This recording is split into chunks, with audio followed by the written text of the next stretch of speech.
Hey guys, John here at learningguitarnow.com, and I've got another podcast for you this week.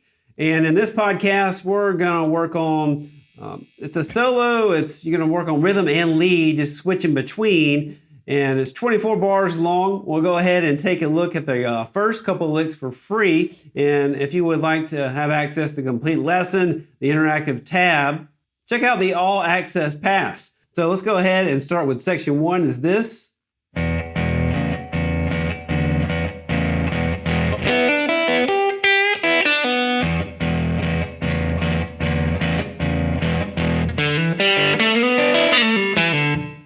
Okay, so that is section 1, and what's going on with that is, like I said previously, we're striking this rhythm little passage pretty lightly to get a specific tone for that, and then it's just your standard 12-bar, blues thing that most people should already know. If you don't know, first finger on the second fret of the A string, we're going to strike the top 2 strings here, the low E and the A, get this power chord. Strike it twice. This also is not a shuffle blues. This is a 4/4 blues. We're just playing it straight beat. 1, 2, 3, 4. A shuffle blues would be swinging the 8th notes. This is a straight beat. 1 and 2 and 3 and 4. We're not swinging the 8s. It's just straight 1 and 2 and. So we got this little blues passage here. Choose my first finger here, then my third finger on the 4th fret of the A string. Play them each twice. 1 and 2 and. Move that third finger to the 5th fret of the A string. 1 and 2 and 3 and 4 and 1 and. So that's the rhythm passage that we're going to do. And then after you do that, for almost every single section of this, we're going to do that little phrase, and then we're going to play a lick after it. There's only a couple instances where it changes, where I don't do that exact, combination of a rhythm pattern. Count it 1 and 2 and 3 and 4 and 1 and. Then we do a lick. Like I said, that doesn't happen every single time, but you can also just use that as an exercise to play anything after that. To get better at improvising, and also to get better at switching between rhythm guitar and lead guitar. If you don't want to learn the whole solo, just do that rhythm piece and play some licks after it. Good little practice exercise to do to get better at changing between rhythm and lead. So for this thing, this solo piece, we had this.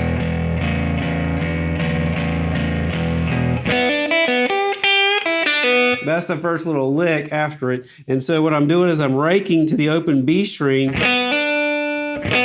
hammering on 0 to 3 on the B string, then open E to B string, bend slightly that 3rd fret on the high E, then open E, pull off to 3-0 on the B string. Pretty simple.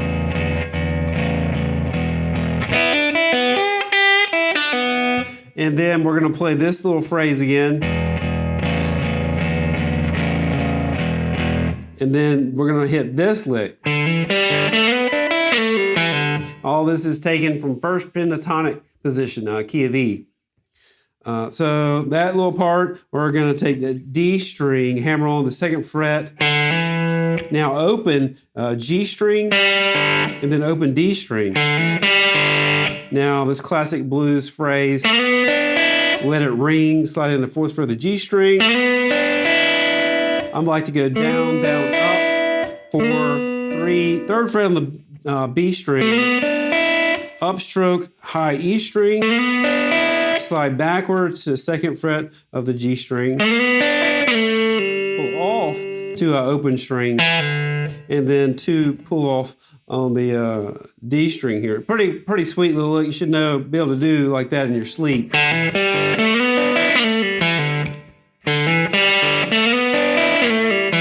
So that is section number 1. Okay, section 2 sounds like this.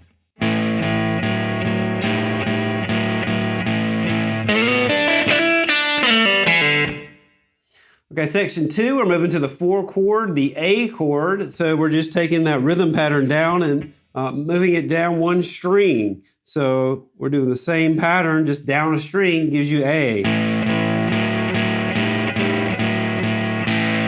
and 2 and 3 and 4 and 1. And now we're doing the lick. The same thing we did in the previous lick, sliding to the 4th fret of the G string, 3rd fret of the B string, open high E string.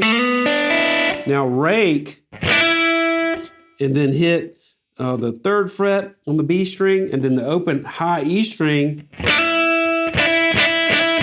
and hammer on to that 5th fret of the B string.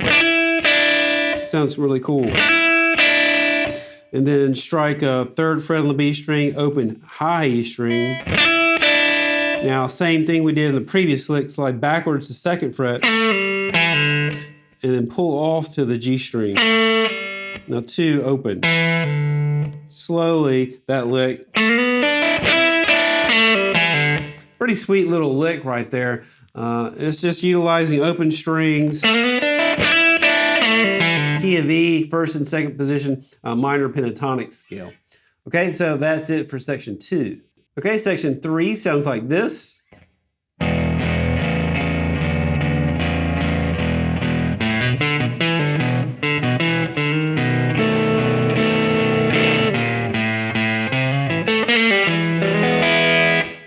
Okay, that's really got some cool stuff in it.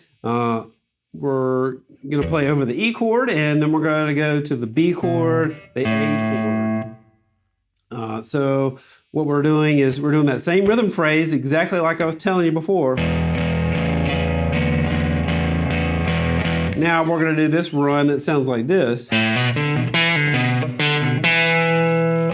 So pretty simple, you know, all 1st position minor pentatonic scale. Hammer on, open A string to 2nd fret, D, 2nd fret on the A string.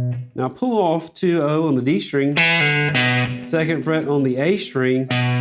Now open D string, and then 2-2 on the A D. Roll that 2nd finger to get that 2-2.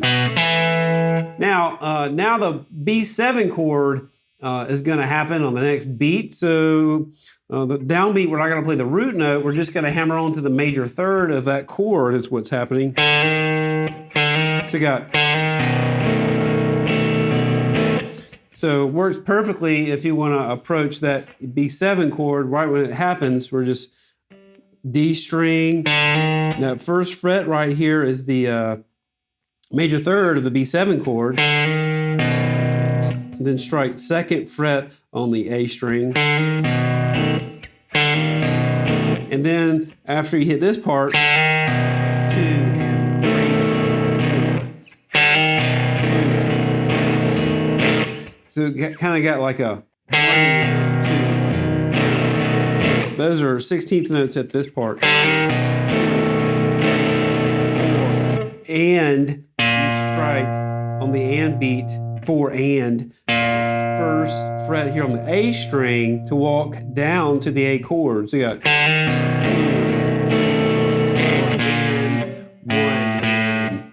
So open A string, 1 and. Now we're gonna hammer on 3 to 4 on the A string. And then with our 1st finger, just bar that on the 2nd fret of the D and the G string. So if what I'm doing here is I'm actually playing notes from the A major pentatonic scale, but I'm adding that minor 3rd. So I'm switching my mindset to now I'm playing over in the key of A over the A chord, but we're not ever leaving the key of E. That's just how I'm thinking about it. That would be an example of just extending that up.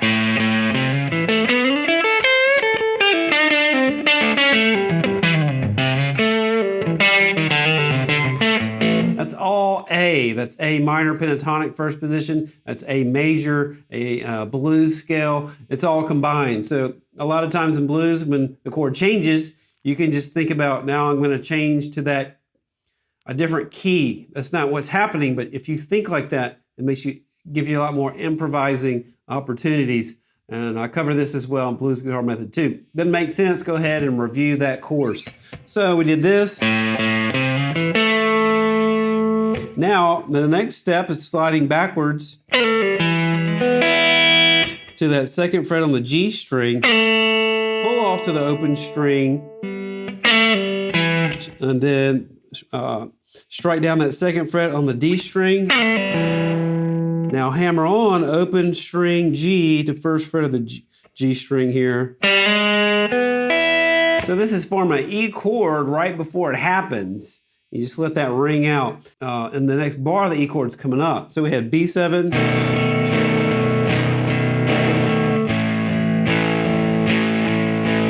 That's what we're playing over. So instead we had...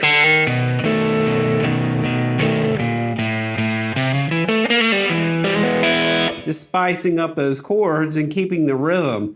When you're playing unaccompanied like this, it's a cool thing to do. You don't want to just play, strumming the chords the whole time because you're the rhythm and the lead if you're playing unaccompanied. So you got to spice it up a little bit and make it a little bit interesting. Okay, so that's section 3. Okay, well that does it for this lesson. Like I said previously, if you would like access to the full lesson as well as the interactive tab, check out the All Access Pass. Thanks for watching. See you next time.